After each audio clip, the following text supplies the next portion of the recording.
말씀을 봉독하겠습니다. 오늘 우리에게 주신 하나님의 말씀은 구약성경 시편 22편 22절에서 28절까지 말씀입니다. 구약성경의 818쪽에 있는 말씀입니다.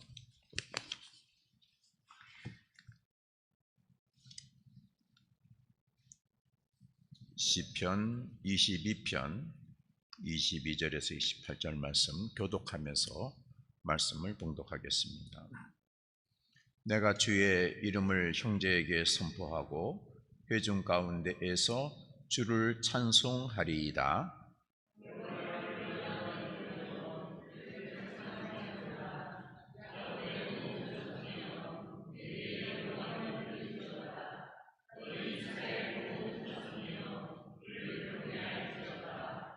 그는 곤고한 자의 곤고를 멸시하거나 싫어하지 아니하시며 그의 얼굴을 그에게서 숨기지 아니하시고 그가 울부짖을 때에 들으셨도다.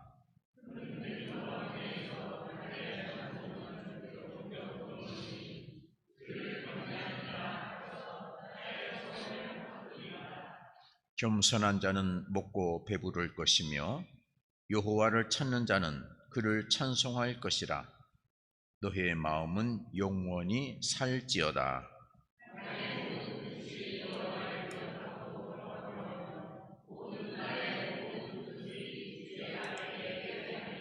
같이 봉독합니다. 나라는 여호와의 것이요 여호와는 모든 나라의 주제심이로다. 아멘. 할렐루야. 오늘 거룩한 주일 제단에 오셔서 예배드리시는 여러분, 그리고 영상으로 하나님께 예배드리시는 여러분에게 오늘 말씀을 통해서 주시는 하나님의 놀라운 은혜와 은총과 복이 충만하기를 주의 이름으로 축원합니다. 오는 수요일부터 3월 5일입니다. 오는 수요일이 이제 성회 수요일이라 그럽니다. 그리고 다음 주일이 사순절 첫째 주일이 되겠습니다. 그래서 4월 19일이 토요일인데 3월 5일부터 4월 19일까지 기독교 절기의 사순절을 이렇게 우리가 지내게 됩니다. 사순절은 예수님의 십자가 고난의 길을 우리가 되새겨보고 묵상하고 기도하면서 우리의 믿음을 다시 한번 다져가는 그런 아주 거룩한 기간이고 부활을 준비하는 그런 우리 기독교 절기입니다. 그래서 이 사순절 기간 동안 저희들이 우리의 믿음을 되돌아보고 기도하면서 새로운 소망, 새로운 하나님 앞에 다짐을 드리고 예수 그리스도의 부활과 함께 우리가 거듭나는 아주 중요한 절기라고 말씀을 드릴 수가 있겠습니다. 우리 기독교인이 다 같이 고백하는 신앙 고백에는 여러분들이 다 잘 아시는 대로 중요한 단어들이 있습니다. 하나님에 대한 고백이 여러분 무엇입니까? 전능하신 신이시다. 창조의 신이시다. 우리가 고백하는 신앙입니다. 여러분, 우리가 믿는 하나님은 전능하신 신이시고 또 창조의 신이심을 여러분 꼭 믿으시기를 바랍니다. 그 하나님이 우리의 신이시고 그 하나님이 여러분을 자녀로 삼으시고 여러분을 도와주시는데 무엇으로? 전능하심으로, 창조의 역사하심으로 여러분을 도와주시는 것입니다. 또 예수님에 대한 신앙 고백은 무엇입니까? 예수님의 신앙 고백은 성령으로 잉태하셨고 그분의 삶은 고난이셨고 십자가의 죽음이셨지만은 그것으로 끝남이 아니라 부활하셨고 지금 하늘에 오르셔서 때가 되시면은 다시 우리에게 재림하신다. 이것이 우리 예수님에 대한 신앙 고백입니다. 그분이 우리를 대신해서 고난받으셨고 우리를 새 생명, 새 인생을 살게 하시기 위해서 십자가에 죽으셨다는 것이 우리의 신앙 고백입니다. 그러므로 여러분들이 고난받을 때 낙심하지 마시기를 바랍니다. 예수님이 대신 고난을 받아주셨습니다. 여러분, 우리가 미래가 없다고 힘들어할 때 낙심하지 마시기를 바랍니다. 여러분에게 새 생명을 주시기 위해서, 새 삶을 주시기 위해서 예수님은 우리의 부활의 첫 열매로 우리에게 부활을 나타내 주셨습니다. 그리고 그 다음에 고백이 뭡니까? 성령님에 대한 고백. 성령님께서는 교회를 거룩한 공회가 되게 하시고 또 성도 간에 교통하게 하시는 그런 역사를 우리에게 해주신다. 우리는 그렇게 고백합니다. 고백하기 때문에 우리는 교회가 거룩한 공회가 될 수 있도록 서로가 노력해야 될 줄로 믿습니다. 우리의 말과 행함과 우리의 모든 수고가 거룩한 공회가 되는데 일익이 될 수 있도록, 일조가 될 수 있도록 노력해야 되는 것입니다. 그 다음에 우리의 또 신앙 고백이 뭡니까? 그리스도인으로서의 삶의 고백이죠. 하나님께서 우리를 용서해 주실 것을 우리는 고백합니다. 죄를 사해 주실 것을 고백합니다. 그렇지요? 여러분 믿으시기를 바랍니다. 우리가 어떤 죄를 지었어도 세상 사람들은 용서 안 해도 하나님은 용서해 주신 걸 아시기를 바랍니다. 하나님이 용서해 주셨는데 우리가 그 사람을 정죄할 수 없습니다. 바울이 고백했죠. 그렇죠? 예. 그러므로 우리는 모두 죄 사함을 받은 하나님에게 의롭다 인정함을 받은 그러한 믿음의 고백을 가지고 하루하루 삶을 우리가 용기 있게 살아야 되는 것입니다. 예수님이 부활하셨듯이 우리도 다시 살 것을 우리는 고백하고 또 하나님 나라에서 영생을 누리며 영원히 살 것을 고백하고 있습니다. 우리는 언제나 어떤 경우에서도 이 고백을 하면서 우리는 다시 한번 일어나고 새롭게 다짐하고 그리고 지금만이 아니라 영혼을 위해서 영원히 사는 그 일을 위해서 우리는 수고하는 정말 멋있고 존귀한 그러한 존재들인 것입니다. 우리가 사순절 기간 동안 이 고백을 여러분들이 다시 한번 되새기면서 기도의 기간이 되실 수 있기를 바랍니다. 어제가 우리나라 3.1절 기념일이었습니다. 106년째 맞는 3.1절 기념일입니다. 독립한 날이 아닙니다. 독립은 45년이 했으니까 금년이 80주년 되는데 독립한 것이 아니라 우리가 독립하겠다고 만세를 부른 것이 3.1절이죠. 억압 상태에서 겁도 없이 일본의 총칼 앞에서 독립을 외쳤습니다.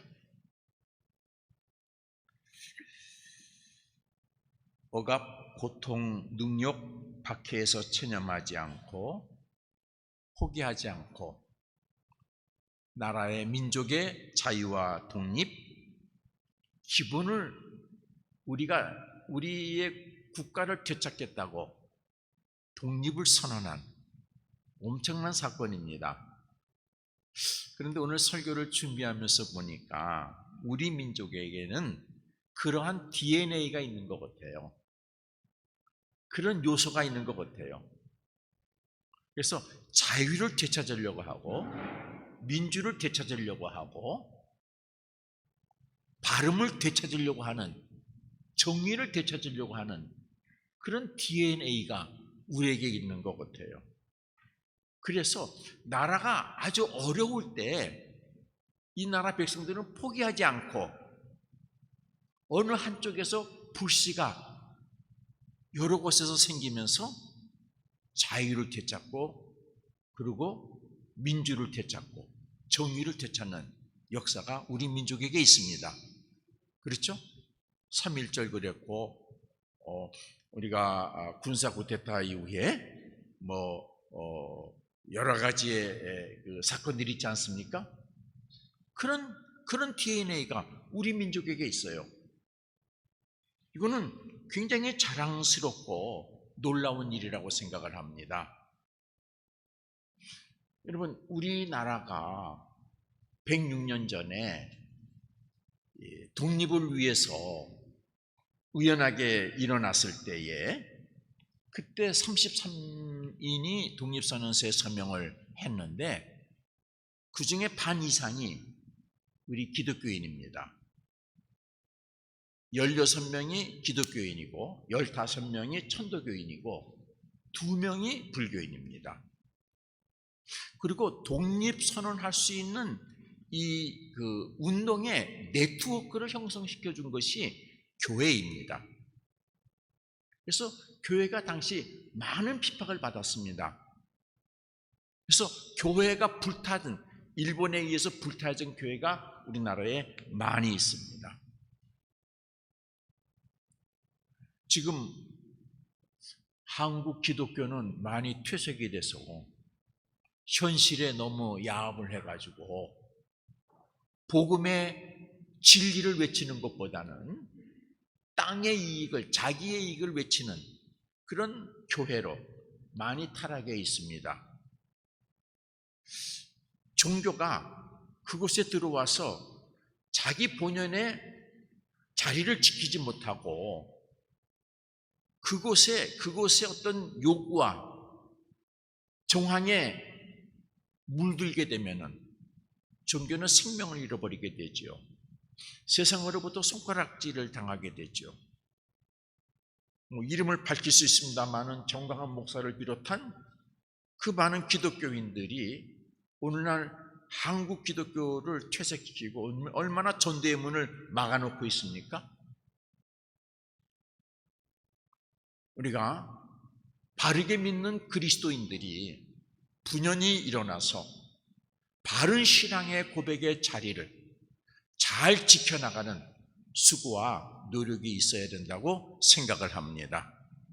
크게 나타나지는 못하지만은 자기 개인의 삶에서, 직장에서, 우리 교회에서 작은 일에서부터 우리는 바른 신앙의 고백의 삶을, 말씀에 근거한 삶의 자리를 지켜나가는 것이 바로 이 땅에 하나님의 나라를 다시 세워가는 그런 기초가 될 것이라고 생각을 합니다.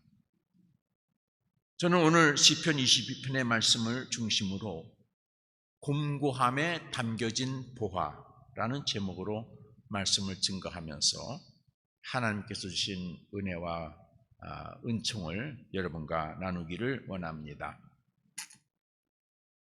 곤고함이라고 하는 단어를 찾아보면은 이런 뜻을 가지고 있습니다.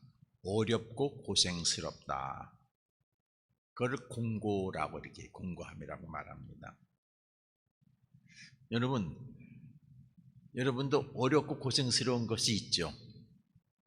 나는 어렵고 고생스러운 것이 없다고 생각하시는 분 있으면 한번 자신 있게 손 들어 보세요. 한 사람도 없을 것입니다. 왜요? 인생은 완전하지 않기 때문에 그래요. 누구나 다 어려운 일이 있고요. 고생스러운 일이 있어요. 아닌 것처럼 하고 사는 것이죠.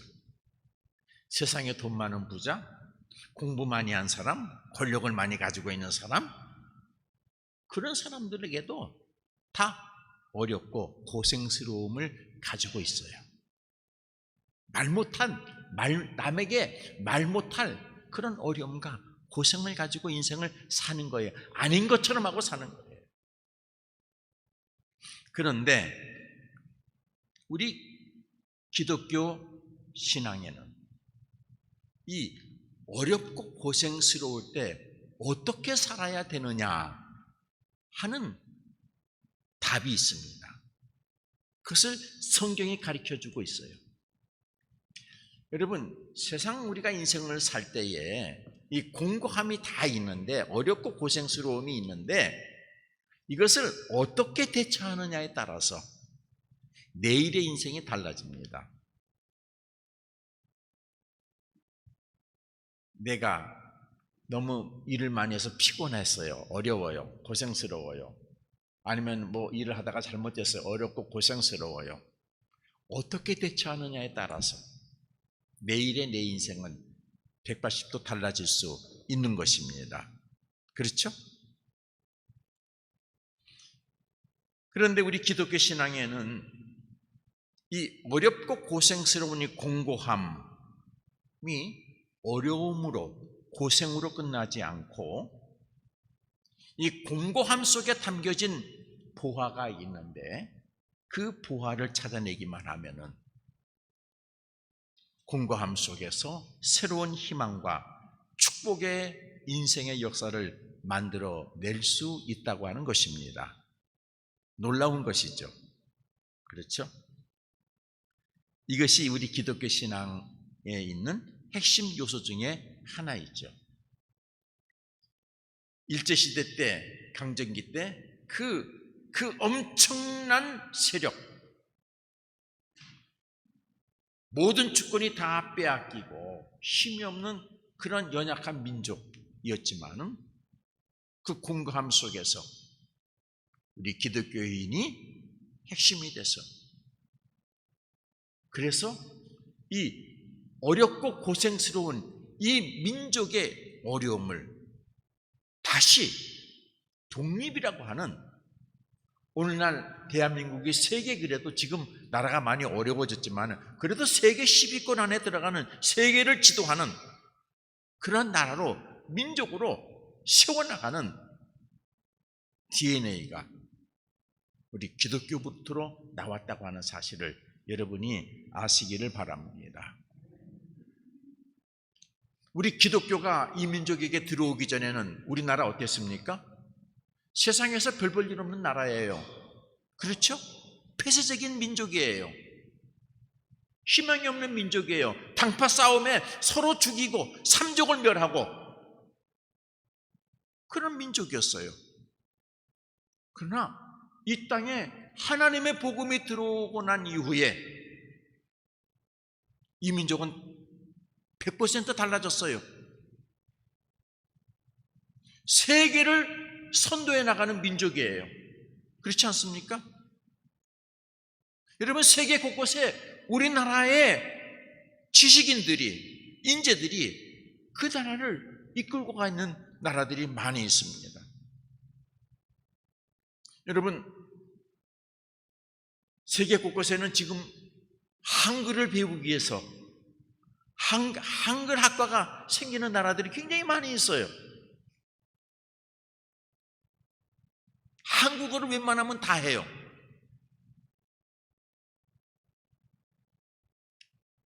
왜요? 우리 기독교에는 공고함으로 끝나지 아니하고 무엇이 있습니까? 공고함 속에 감춰진 보화를 찾아내서 공고함이 내 인생의 축복의 인생으로 바꿔내는 능력이 있기 때문인 것입니다. 그 근원의 말씀이 오늘 본문의 말씀입니다. 여러분, 특히 24절 말씀을 보세요. 뭐라 그랬습니까?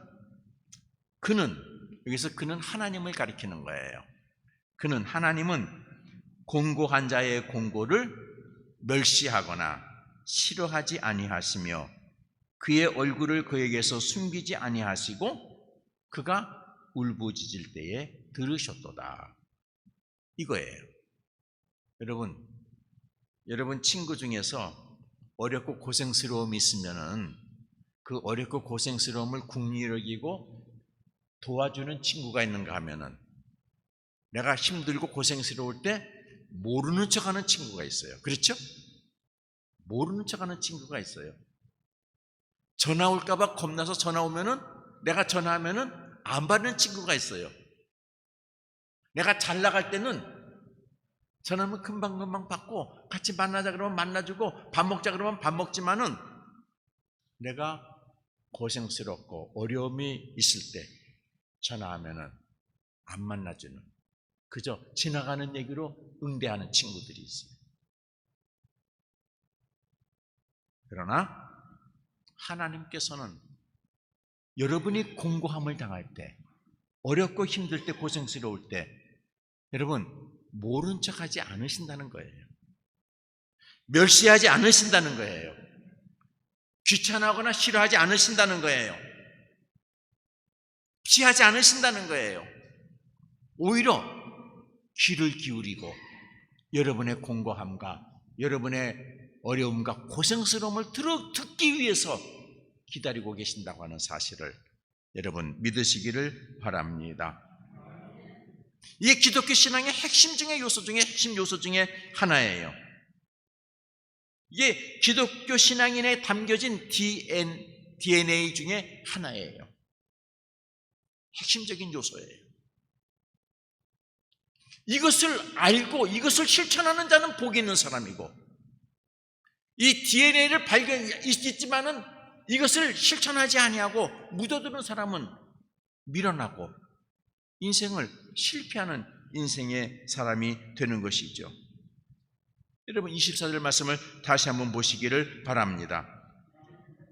그는 공고한 자의 공고를 멸시하거나 싫어하지 아니하시고 그의 얼굴을 그에게서 숨기지도 아니하시고 어떻게 하신다고요?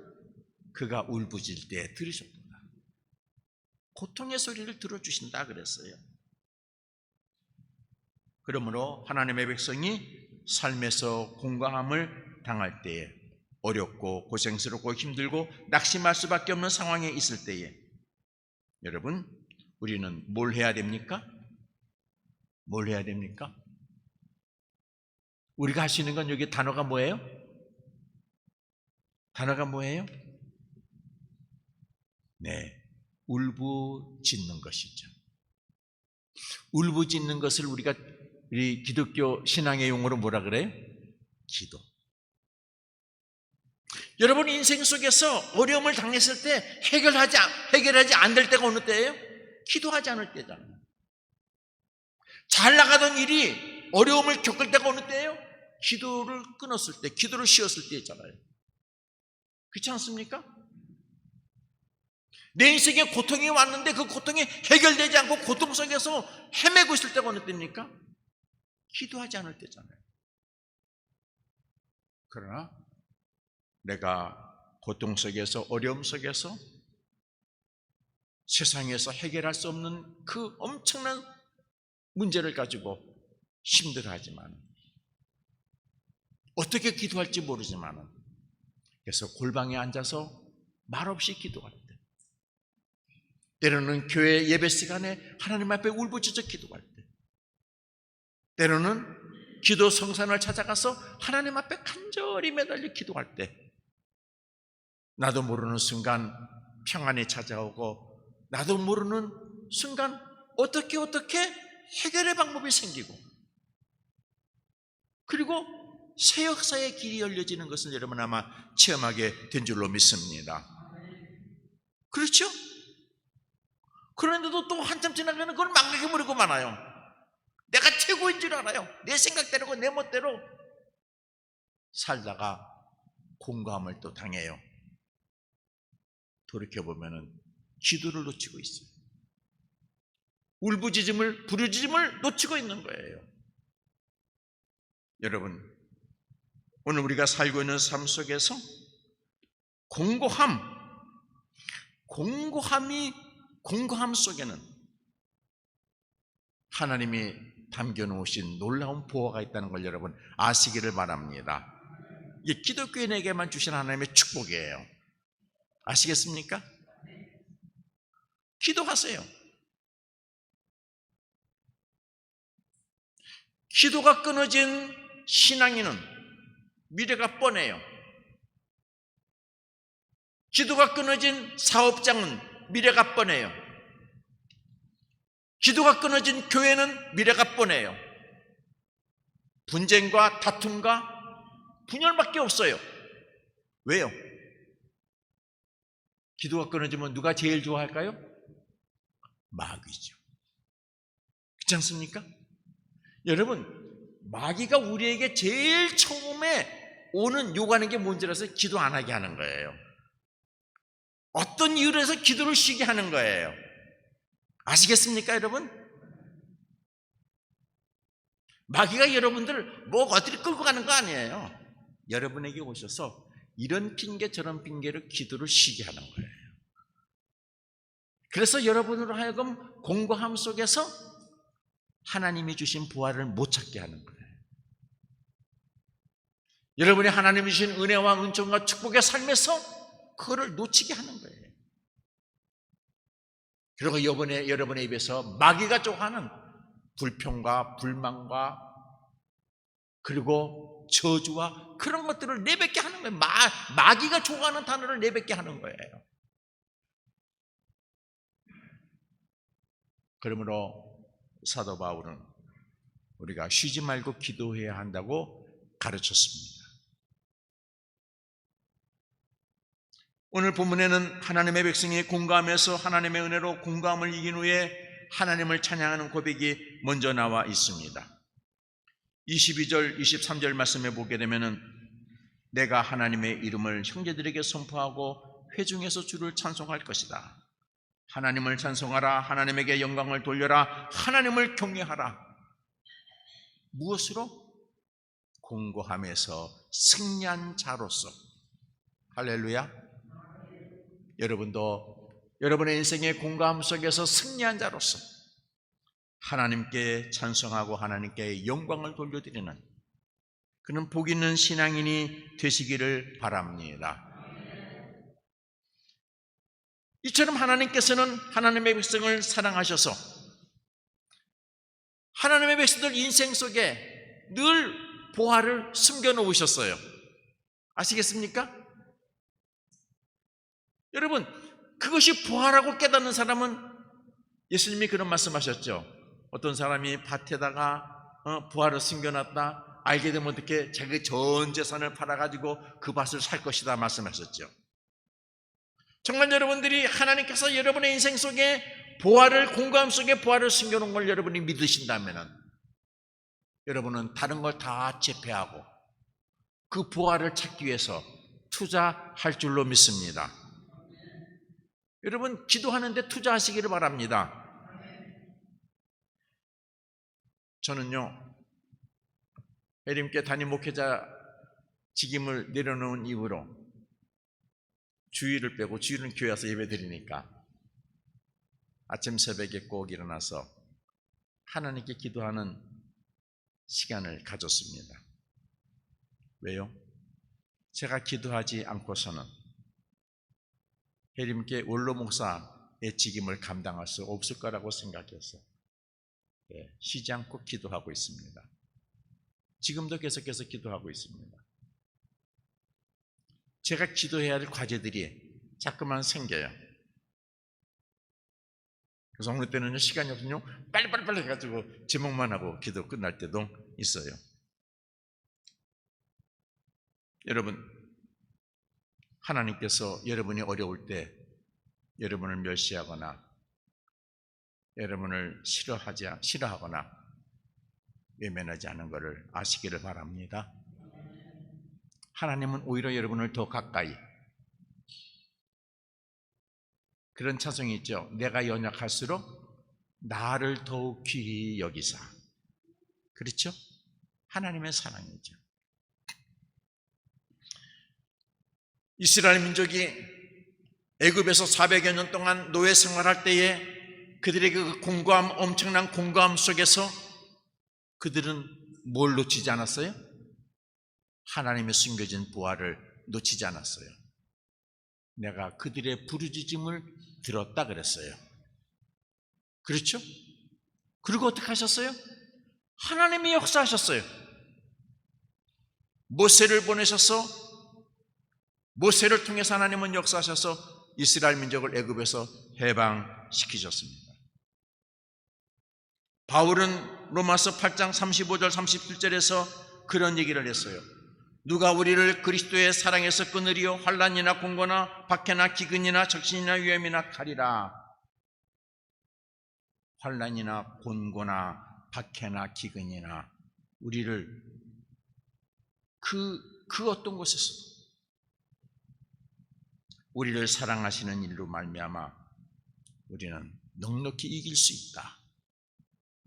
왜? 그 속에서 내가 하나님이 감춰 놓으신 부활을 찾기만 하면, 그걸 실천하기만 하면, 기도하기만 하면 우리는 넉넉히 이길 수 있다. 할렐루야. 여러분도 넉넉히 이길 수 있는 걸 믿으시기를 바랍니다. 안타까워요. 왜 여러분들이 공고함 속에서 인생의 힘든 인생을 살고 있는데 하나님이 여러분 그 공고함 속에 감춰놓으신, 그러죠? 하나님이 정말 우리를 사랑하시면 기도 안 해도 좀 도와주시지 뭘. 아니에요. 하나님은 여러분과 계약을 맺으신 분이에요. 아시겠습니까? 계약 백성이에요. 무조건이 아닙니다. 여러분, 우리 기독교 신앙을 무조건 사랑이라 그러는데 기독교 신앙은 무조건 사랑이 아닙니다. 무한한 사랑이지만은 무조건 사랑은 아니에요. 하나님과의 조건을 지킬 때에 하나님께서는 여러분을 사랑하시고 여러분을 용서하시고 여러분을 축복하시고 여러분의 새 인생을 열어주는 걸 여러분 아시기를 바랍니다. 무조건 아니에요. 여러분도 조건이 있잖아요. 사람을 응대할 때 조건이 있잖아요. 조건이 합당할 때 여러분은 마음의 문을 열고, 조건이 합당할 때 새로운 관계가 형성이 되고, 그렇지 않습니까? 무조건으로 당신은 이렇게 해야 된다? 아니, 그거는 성립되는 것이 아니에요. 이 사회는 조건이에요. 계약이에요. 대통령도 헌법을 지켜야 될 약속이 있어요. 계약이에요. 나니까? 아니에요. 우리나라는 왕조 국가가 아니라 이 공화국이에요. 대통령제예요. 왕제도가 아니에요. 아시겠습니까? 여러분, 하나님이 여러분을 무조건 사랑하신다고 생각하시면 착각입니다. 교만입니다. 나 중심입니다. 하나님은 계약을 맺으신 거예요. 여러분이 공고함 속에서 하나님이 여러분을 사랑하셔서 그 공고함 속에 감춰놓으신 보화를 캐내서 오늘 성경 말씀처럼 부르짖으면 기도하면 하나님께서 어떻게 하신다고요? 여러분을 앞에 있는 말씀처럼 하나님께 찬송과 영광을 올려드릴 수 있는 자로 여러분을 세워주신다고 말씀하셨습니다. 그 여러분, 오늘 여러분의 삶에 공고함이 찾아와 있습니까? 오늘 여러분을 힘들게 하고 괴롭게 하는 것이 무엇입니까? 건강입니까? 사업입니까? 물질입니까? 미래의 불확실 또는 인간관계입니까? 중요한 것은 여러분의 공감으로 힘들어 하실 때에 하나님께서는 기다리고 계신다는 것입니다. 기다리고 계신다는 것입니다. 우리 교회가 공고함이 찾아왔을 때 하나님은 기다리고 계신다는 것입니다. 그러므로 교회 여러분, 오늘 여러분을 공고하게 만드는 삶의 자리에서 믿음의 옷깃을 여미고 공감에 담겨진 부활을 찾아 하나님께 기도를 시작하시기 바랍니다. 순간순간 시간을 정해서 있는 삶의 자리에서 일하면서 눈뜨고 걸어가면서 교회에서 골방에서 무시로 기도하시기를 바랍니다. 어느 수도원에 가면은, 우리 태백에는 어느 수도원에 가면은 일하는 것이 기도다 이렇게 적혀 있어요. 여러분, 눈 감고 하는 것만 기도냐 아니라 일하는 것이 기도다 이렇게 적혀 있어요. 여러분이 기도하시면은 성령님이 찾아오셔서 여러분의 기도를 도와주십니다. 예수님께서 여러분의 기도를 하나님께 중보해 주십니다. 그래서 하나님께서는 여러분의 공고함에 구체적으로 개입해 주셔서 하나님께서는 그동안 여러분이 경험해 보지 못한 놀라운 일을 열어주신다고 말씀하셨어요. 예레미야 33장 3절의 말씀이죠. 내게 기도해라, 부르짖어라. 크고 놀라웠고 비밀한 일을 내가 너희에게 보이리라 말씀하셨습니다. 세상 사람은 공고함이 찾아올 때 자신의 삶을 절망으로, 낙심으로, 불행으로 이끌고 있지만 우리 하나님 믿는 사람들은 공감이 있을 때 그 공감에 담겨진 보화를 찾아서 새 역사를, 놀라운 하나님의 창조의 역사를 세상에 나타내 드러내 보이는 것입니다. 여러분, 우리 예수 믿는 사람들이, 우리 교회가 작은 수요지만은 공고함에서 보화를 찾아 하나님의 새 역사를 이뤄내는 신앙의 얘기가, 스토리가 여기에 많이 있을 때에, 여러분, 이것이 바로 전도예요. 그렇죠? 이것이 바로 전도예요. 수많은 구원받을 백성들을 하나님께서 이것으로 보내주실 줄로 믿습니다.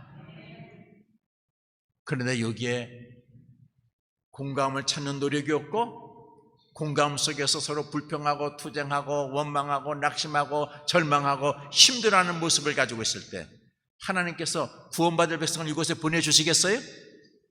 예? 여러분 같으면 여러분의 친구를 데리고 오겠습니까?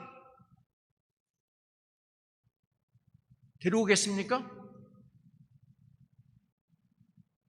데리고 오고 싶도 조금 기다려. 어느 때까지? 공고함을 하나님의 은혜로, 하나님의 축복의 역사로 바꿔나가는 그 역사가 나타날 때까지 여러분도 기다리게 할 줄로 압니다.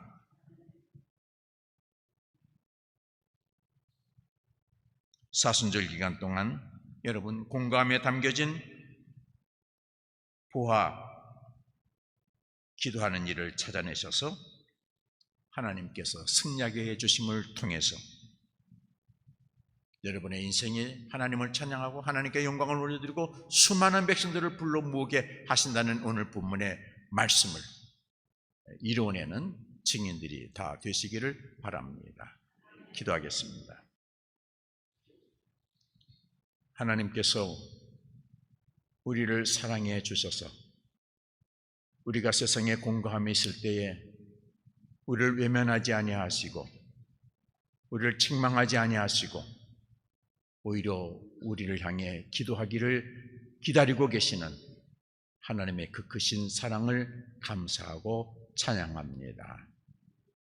사순절 기간 동안 해림교회를 축복해 주시고 해림교회 교우들을 축복해 주셔서 우리 인생의 공고함 속에 감춰진, 하나님이 감춰주신 보화를 찾아내 믿음의 승리자가 다 되게 해 주옵소서. 예수 그리스도 이름으로 기도드립니다. 아멘.